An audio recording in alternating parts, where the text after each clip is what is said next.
incidents of multiple women do it at the same time, but they're rare.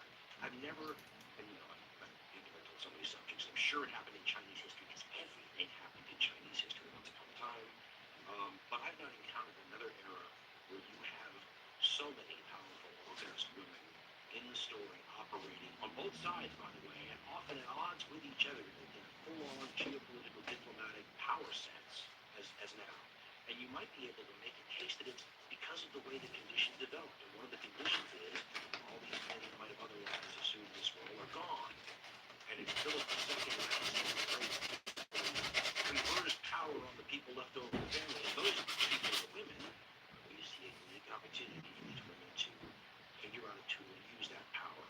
After Alexander dies, you have a mass rush of all these various Macedonian royal clans marrying into each other for diplomatic purposes, right? Covering their ass, hedging their bets. It's a dangerous time, right? Which these successors might be. What might happen to us? What if you support the wrong guy for the boss of bosses, and then afterwards the other guy, they're going to remember that, right? Elizabeth Carney called this period the brisk post-Alexander elite Macedonian marriage market, which I thought was interesting. Now, the reason it concerns us, though, is there's a couple of these potential marriage partners from the royal clan who are game changers, right? They could end this story of who gets to succeed Alexander right now, right? There doesn't have to be the equivalent of an ancient world war for 44, 45 years to settle it. We can settle it right now, in 322 or something. Year after Alexander dies, settle it right now. All you got to do is have one of these crabs in a bucket, one of these successor warrior tests to just get the edge, and it's all over. It's got to be a pretty good edge, because the other crabs in the bucket will pull you down if you just get a slight bit more power than they have. You got to win the game. You got to hit the jackpot. If this is like a murderous version of The Bachelorette, you've got to get the hand of the bride that can confer legitimacy on you. Who's out there that could do that? And think about how much power that gives the person who can do that. Well, there are multiple potential people who could marry into one of these successors' clans and get them closer to the royal house. But there's almost a hierarchy, right? This person will get you this close to the royal house, but this person will get you 2 steps closer to the royal house. You want to get the jackpot, you got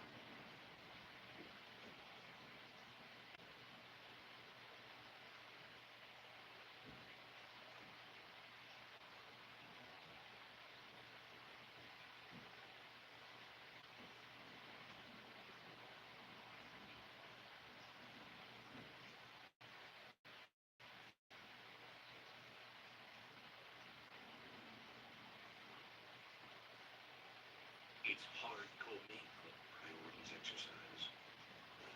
Things that you would be willing to die for. How long is your list? This is kind of an exercise. These things elsewhere, I'm sure, so can clarify your life priorities exercise. Another one I've heard is the rancher obituary now. And you can see how that might help you get a sense of, okay, this is what it might be someday. So fine from that now. So to help you figure out how you're doing. The what would you be willing to die for question is a priority question. It helps you sort of figure out what are the most important things to me. And if you think about lists like that again, I think we probably all have pretty simple things, at least at the top of the list. Wouldn't loved ones be on that list right near the top? I would be willing to die for my wife and children and parents. I have to believe that's pretty common in any era in history. Likely something on that list near the top would be possessions of one kind or another. Land comes to mind right off the top of my head. This farm's been around for 3 generations. I would give my life for it. The number of conflicts that were land ownership based since time immemorial is uncountable, isn't it? Pretty common. Other kinds of possessions, I think, of this like money. How long down on your list, though, does it go before you get to things that are a little harder to get your hands on, tangible? I mean, where's something like freedom on the list?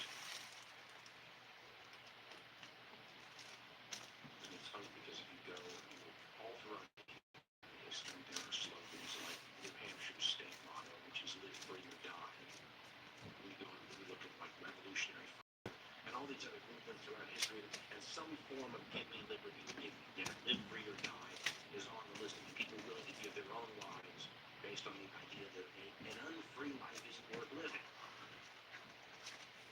So willing to die for a concept, but a concept that means everything when we talk about your day-to-day life. And we should point out that freedom has always meant different things to different people, has meant different things in different eras. The two big definitions you run into, the obvious one, freedom is my right to personal control, autonomy, and sovereignty. The other one is a political sort of freedom that says as long as no outside people or power or state or entity is controlling my people, then we're free. We live in a dictatorship, but it's our dictatorship, that kind of thing. So freedom means freedom from outside control. Now let me change the parameters of the question here. What if instead of giving your own life and what you would be willing to die for, the new list is what would you be willing to lose everything for? And by everything, I certainly mean your life. That's a given. The lives of all your loved ones, one way or another, either through outright death or having them sold into a life of slavery, and your little kids sold into a life of slavery, and all your possessions taken, and all your stuff stolen, and your community devastated, and your culture mortally wounded. That's pretty legitimate, isn't it? What's worth that?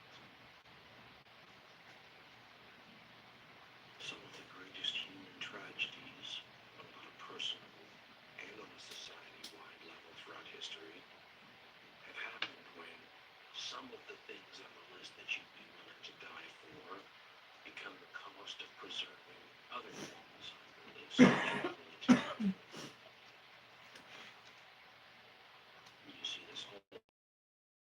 You look at how many people, in order to protect their society's freedom, sent their own children off to die in war. So this is part of the human condition. But unless you've lived through genocidal conditions, most of us haven't had to deal with the kind of threat that people throughout history have had to deal with to everything. That general live free or die was a revolutionary war. He wrote that phrase decades after the war, and in total freedom and safety. Now, I have no doubt he would have been willing to give his life in the service of what was a brand new country during the Revolutionary War. But he could also take some comfort in the idea that he wasn't going to have to give much more than that. I mean, the British were not going to come into the country and after they hanged him, execute his teenage sons, and rape his wife and his children and send them off to slavery, burn down his house, destroy his town, and stamp out his church. They weren't going to do that.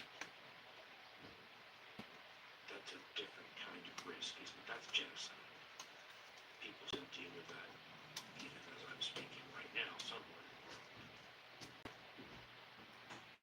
Now, obviously, genocide can come in many different shades and colors, variations, and circumstances. You take the Jews and the Gypsies and the Civil War and the Holocaust. That's an example where the people who were being victimized had absolutely no options. No one said to them, either do this or we're going to kill you. A choice was never offered. Sometimes, though, it is. Choice A is you do this. Choice B is we committed genocide or a near genocide or an absolute crime against humanity by modern day standards against you. I mean, for most of human history, that's the choice that cities have when enemy armies show up outside their walls. Surrender before the siege weapons start being used, and you can maybe go free, maybe carry some of your personal possessions with you, maybe not, but the deal is that as soon as the siege starts, in most of these cases, they could do anything they want to you. Sometimes they might still let you go. Sometimes they might have a negotiation through the say, okay, you want to stop it now? We'll make a deal. But oftentimes the deal was implicit. Mr. Hansford says that this is the standard understanding throughout most most of pre-gunpowder history into gunpowder era history, that if you don't surrender when called upon and the city goes under siege, you could have an absolute genocide, at least on a citywide level afterwards, and everyone will understand that that's just how it goes. They weren't doing that to civilization equals much by the 18th century, which of course the British would have considered the colonists who 5 minutes ago had been the subjects of the same king as the British. But when we were dealing, for example, with savages or barbarians, those are obviously slur terms, all bets were off. In the history of laws of war, there's a term for that, a Latin term, bellum mobile, which basically means war the way the Romans did it. Total war. The legal definition I got from one place said that bellum mobile is all-out war without restraint, as the Romans practiced it against groups they considered to be barbarians. Now let's understand, if the British Crown in 1775 were dealing with Native Americans, it might have been a very different situation. All of a sudden, you can treat them the way Rome treated barbarians. Oftentimes with what we would call today genocide. But oftentimes with choices, unlike the Jews and the Gypsies in the Second World War's Holocaust, oftentimes the choice was surrender and accept subjugation without rebellion and live, or do any of those other things and see everyone either killed or sold into slavery, or pass as forced city and their culture destroyed, and maybe your culture itself taken apart piece by piece. There's something very strange maybe about me, but I see a certain romance, doomed sort of romance, the same sort of thing you see with the Native Americans sometimes when you watch this story that is a couple. And at times the behavior of the human beings in it make a tear roll down your cheek and touch something deep in your soul.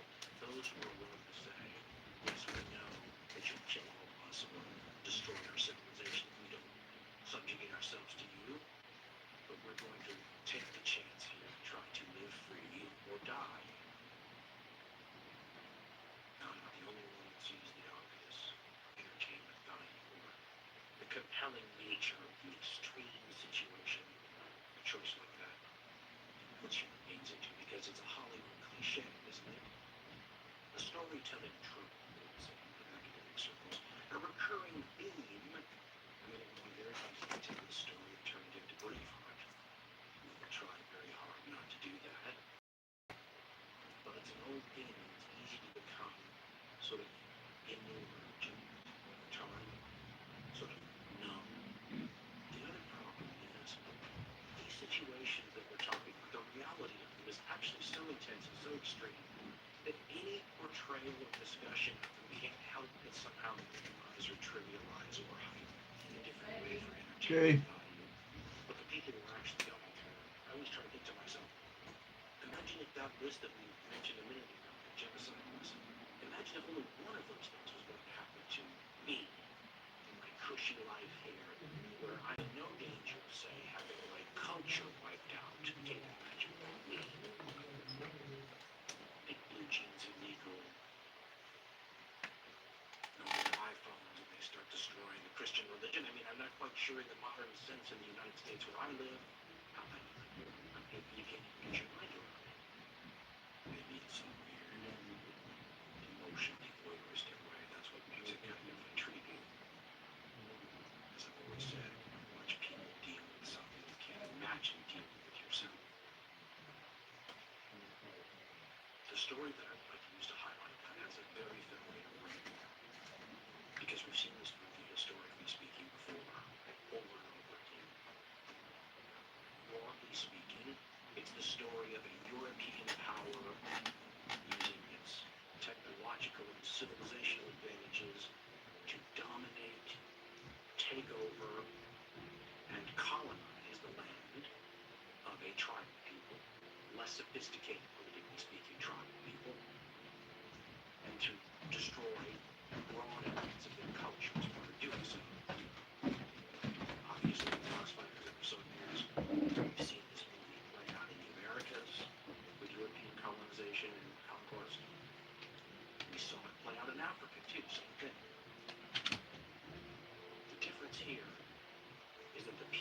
tribal people on the receiving end of European conquest and colonization are themselves European. And this didn't happen a couple hundred years ago. This happened more than 2,000 years ago.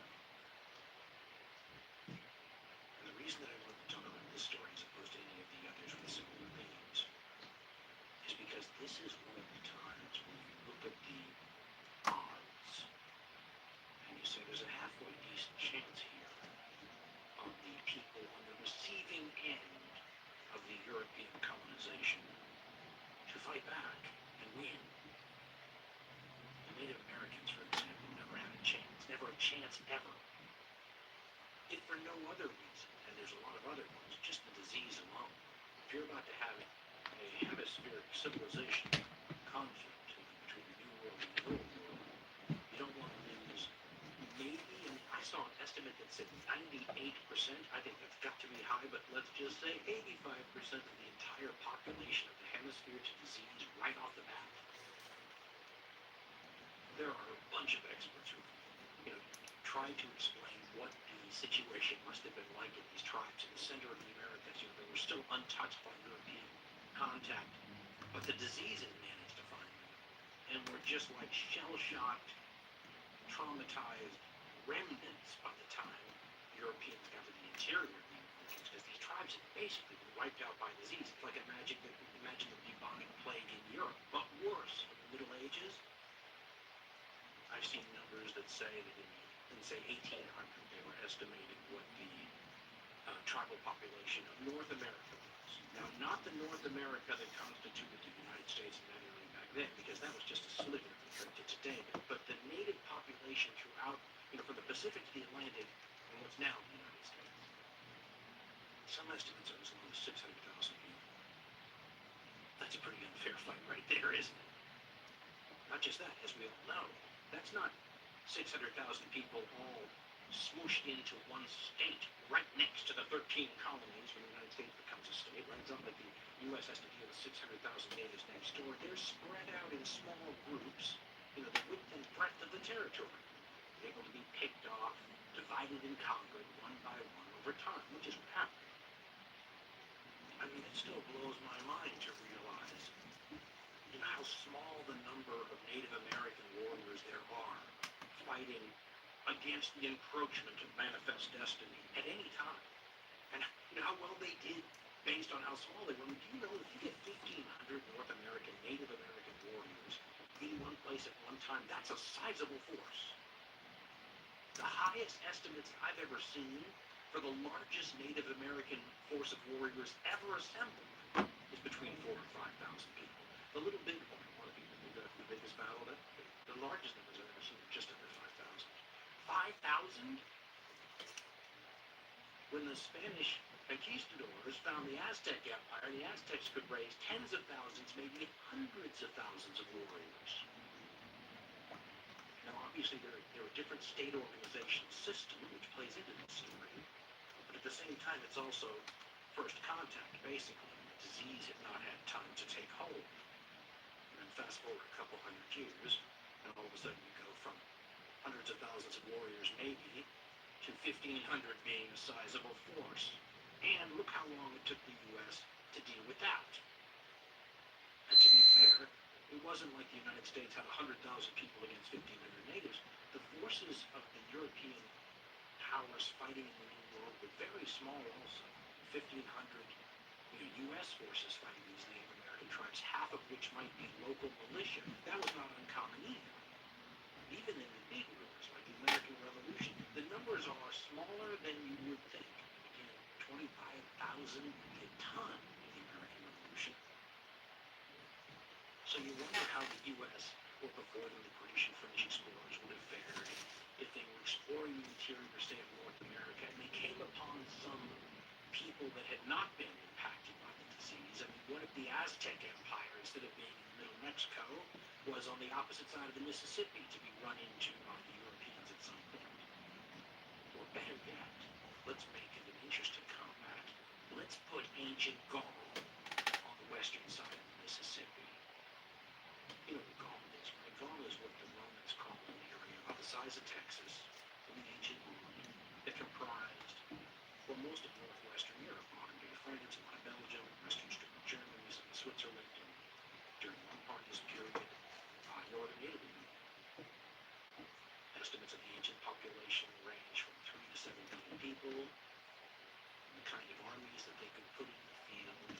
Well, let's just say I'd imagine they're pretty close to the kind of numbers that the Aztecs probably could put in the field. An army of 40 or 50,000 Gallic peoples, 5 or 10,000 of which might be mounted, was not unusual. Imagine those armies that are used to brushing aside 1,500 natives, maybe on a really bad day, 2,500 natives having to chill with 40 to 50,000 of them instead. I have no doubt, given the technological advantages and more importantly, state organizational advantages of a place like the United States or before the British and the French, I have no doubt they would conquer this latter-day version of Gaul at some point. But I wonder if they could conquer it as quickly as Caesar did in the real thing 2,000 years before. And if they couldn't, what does that say? Well, rather than attributing to any failings or shortcomings of the European or American forces in North America, maybe it says how incredibly awesome Julius Caesar was. But awesome doesn't mean good. And up until relatively recently, what he did in Gaul was celebrated. And in fact, going back 100 or 200 years in the era where the great powers, especially the great powers of Europe, are celebrating the idea of doing exactly what Julius Caesar and the Romans were doing to the tribal peoples north of them in their own era, they tended to see Caesar as the good guy. The story I want to talk about today is narrated by Julius Caesar. It's a little like hearing the Star Wars saga as told by Darth Vader, and it is designed to have the audience cheer when the plucky little republics are crushed. And 100 years ago, a lot of people did. The beginning to my recent translation of Caesar's war commentaries from his command in Gaul, the Carolyn Hammond translation, feels the need at the beginning of the work to explain why yet another translation of Caesar's account of his, well, I had one professor in school in the 80s who called it a Celtic Holocaust. Why a new translation is needed, and Hammond points out because the views of the audience are different than they used to be. She writes, quote, "A new translation of the Gallic War does call for some explanation, not least because a number of versions are already available. Yet each generation needs its own translation of any classic text. The culture and mores of the translator's own time are bound to leave their mark. Besides, the subject matter of the Gallic War is potentially distasteful, even immoral, for the modern reader. The drive to increase territorial holdings, high civilian as well as military casualties, and the predominance of economic motives for organized aggression, all these belong to an accepted norm of international activity in the ancient world, and hence need careful introduction and explanation, as well as up-to-date translation." End quote. Of course, what she's basically saying is that once upon a time, this was written for an audience who was expected to cheer what was going on. Nowadays, we look at things sort of differently. We can't help but notice that in the process of achieving these glorious and almost impossible military victories, Julius Caesar is killing, reportedly, 1 million of the inhabitants of Gaul, and enslaving another million. As Celtic expert archaeologist Mary Cunningham says, if you take the low numbers of the entire population of Gaul, that means Caesar killed 1/3 of the population and enslaved another 1/3. Is that genocide? In the Americas, the disease did most of the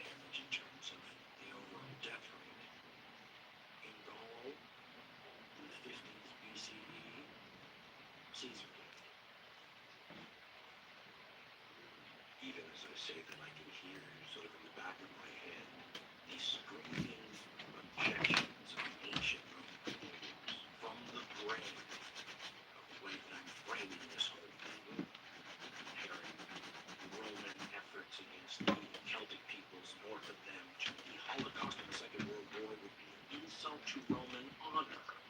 Although there were some who complained about it.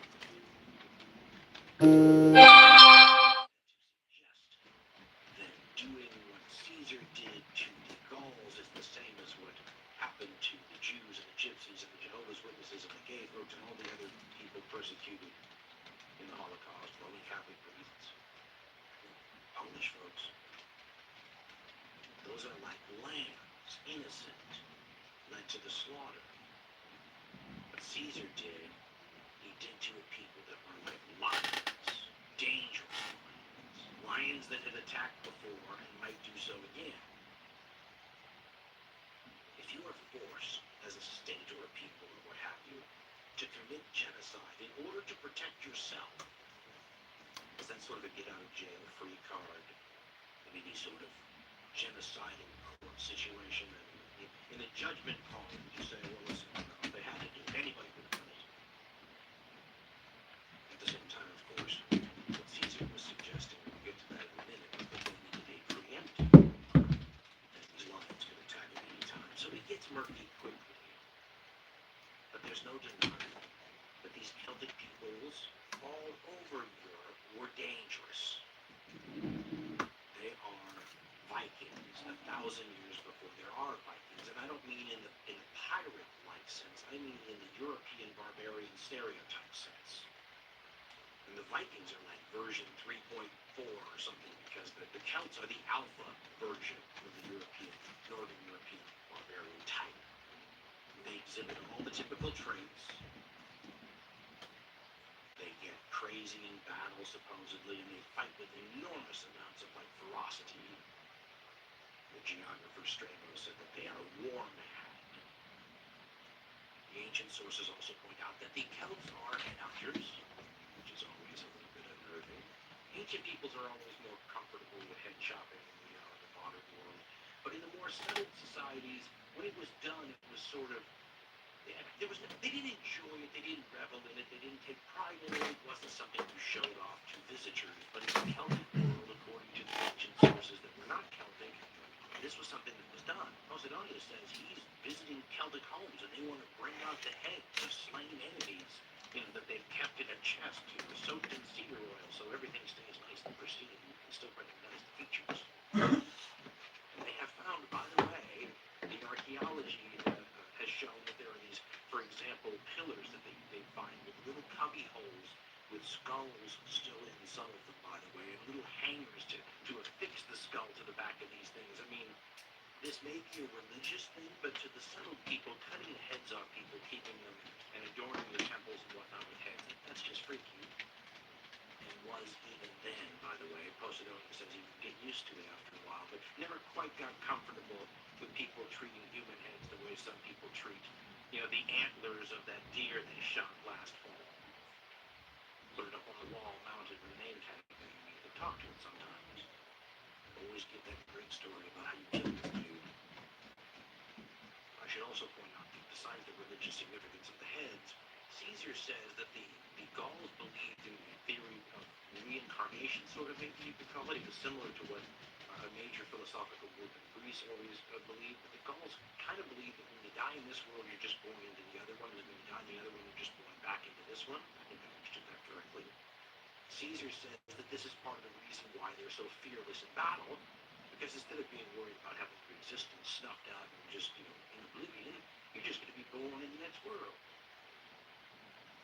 Just to avoid confusion, by the way, because it can be very confusing, the terms Gaul and Celt are used by the ancient sources in a way where it's impossible not to get everything confused. Archaeologist John Collis has a whole rundown of the various ways you can interpret this. The most common way is the way we're going to do it. We're going to assume that when we say Celt, we mean Celtic people across the width and breadth of areas that have Celtic language and culture. If we say Gauls, we specifically mean the Celts in, ancient Gaul, modern-day France, etc., etc. Western European barbarian types. White, they are strong, they are tall, especially to all the peoples writing in the Mediterranean. They always look tall. They might have only been like 6 feet if we could go back in a time machine. But if that's 5 or 6 inches taller than your average Mediterranean type, it's still like fighting giants in battle, isn't it? And that's what made fighting these Celtic peoples, scary too. It's not just their enormous numbers, according to the ancient authors. But listen, if you're in a 21st century army, and I tell you, listen, we're going to go to battle, we're going to fight another 21st century army, and oh, by the way, everyone in that army is 6 inches taller than all of us. You might think to yourself, dang, that doesn't sound so good. I don't like the sound of that. At the same time, you realize 7 foot tall people or whatever they are go down from bullets and shell fire and bombs just like shorter people do. So it's not that big of a deal. But in the ancient world, when you say you're going to fight an army of people that is on average 5 inches taller and proportionately stronger to all the rest of us, when you're doing that in a hand-to-hand sense, it can make a huge difference. The Celtic people were scary, and they had scared Rome before, and all the modern historians point out that this was somehow a scar that ran through the Roman psyche, so that even after the Celts really weren't that dangerous to the Romans anymore, they still felt the memory of lion attacks a long time ago and never quite got over them. If you look at Roman history, there are a couple of famous dates. One of them is 410 AD, right? The famous fall of Rome to the Germanic barbarians. A lot of people like to make that the exclamation point of the end of the Western Roman Empire. Always debatable, of course. But the reason it's such a big deal is basically Rome had been on a huge winning streak. The Joe DiMaggio hitting streak of, ancient runs, in the sense that Rome hadn't been sacked by a foreign conqueror in almost 1,000 years, right? That's a pretty big deal in the ancient world. The last time, though, that they were sacked, it was these Celtic people that did it. The Romans never forgot it. There's a famous phrase that sort of sums up the whole period, and I've always wondered if the ancient author writing when the Roman Empire was around kicking everybody's butt didn't have a sly reason for putting it in there, pointing out that if the Celts can say that back then, we can live by those same rules. The line was Vae Victis or Vae Victis, and the translation usually used is woe to the vanquished, because that's what happened to the Romans famously as a day forever after remembered as an inauspicious day in Rome, July 18th. The first Celtic army that the Romans had ever encountered, supposedly, in their history, bore down on the city itself and were coming at speed to a Rome completely unprepared to meet them. There are a bunch of different ancient historians who've written an account of what happened here. Livy is, of course, the most famous, most romantic, and goes into the most detail about this interesting battle where, I love ancient battles, and you try to recreate what happened, and it's kind of impossible. I mean, people do their best, but the physics of the whole thing are just not understood, and ideas and concepts go in and out of fashion as to what really happened. But there are elements of humanity on an individual level, things like fear and intimidation, and very hard to quantify sides of human beings that are part of when you take those things collectively, right? What does fear do when you magnify it, into a whole group of people as opposed to one individual? This is the parts of human history that make history hard to turn into any kind of hard science. Because how do you quantify things like that? How do you say that one side in a battle was more scared than another side in the battle, and that's what made the difference? Or that one side was tougher, and that's what made the difference? Because clearly, the ancient writers, and let's be honest, historians writing even 50, 100 years ago had no problem saying this, but when you need evidence to prove it, there are certain parts of humanity infused into history that you just can't quantify.